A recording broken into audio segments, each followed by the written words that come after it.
Is this, for the United States, a bigger defeat than Vietnam? So Mehdi Hasan just compared the current Middle East conflict to Vietnam, and he's absolutely right. This is about massive strategic failure, imperial overreach, and how Trump's chaos enabled a regional catastrophe that's reshaping America's global standing. Let's break down why this comparison hits so hard. But even knowing all that, even knowing what we know that Hegseth and Trump didn't know, it's been pretty astonishing to see just how badly the Americans have done at this war.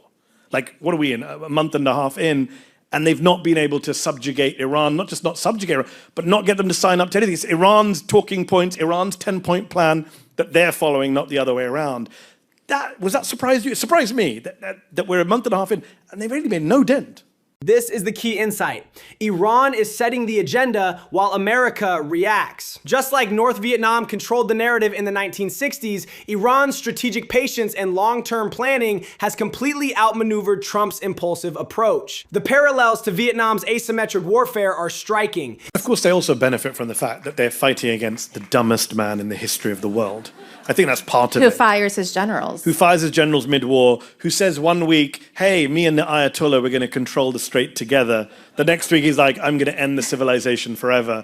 Then he's all over the place when it comes to this subject. Firing generals mid-conflict is military strategy 101 of what not to do. It destroys command structure, institutional knowledge, and signals chaos to allies and enemies alike. Even Lincoln kept McClellan longer than he should have to maintain some continuity during the Civil War. I think Benjamin Netanyahu's made it clear that I waited 40 years for this guy, for someone stupid enough to listen to me. Said it. Netanyahu, we've all seen the Daily Show montage, like, there's going to be a nuke in 2 weeks. He's been saying it since 1990. Nuke in 2 weeks. And then Trump came along and did what George W. Bush did not do, what Barack Obama, Joe Biden, etc. did not do. Netanyahu's been pushing for this Iran confrontation since the 1990s. Bush Sr., Clinton, Bush Jr., Obama, and Biden all recognize it was strategic madness. Trump's desperate need for validation and his ignorance of Middle East dynamics made him the perfect mark for Netanyahu's decades-long manipulation campaign. The studies I see floating around online are saying they could make up to $80 billion a year from the tolls. And that is basically a 30% increase in GDP for Iran. Yeah.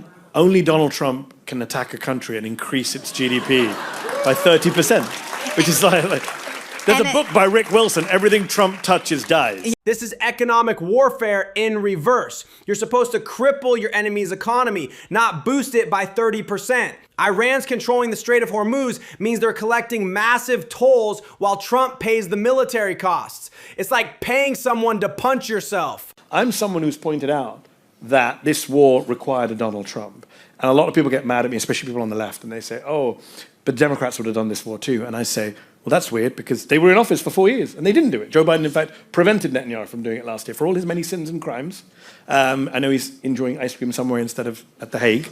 But he didn't do this war, and Netanyahu has made it clear that only Trump listened to me. None of the other American presidents did. The evidence is clear. Biden actively restrained Netanyahu for 4 years, even threatening to cut military aid. Obama did the same. Trump actively encouraged this escalation because he thought military action would boost his approval ratings and distract from his legal troubles. They just act like he didn't assassinate the head of Iran's military. And the only reason we didn't have World War III at the start of January 2020, when he did that, is because the Iranians showed restraint. They fired a bunch of missiles at an American base, gave the soldiers headaches, as Donald Trump put it, but brain injuries, whatever, didn't kill an American general in response. We could have been in World War III then, had they responded by killing America's top general. And Mark Milley, who was America's top general, is on the record talking about the fact that Donald Trump wanted to attack Iran after he lost the election as a distraction. The Soleimani assassination in January 2020 should have triggered World War III. Iran deliberately targeted empty areas of US bases to avoid American casualties.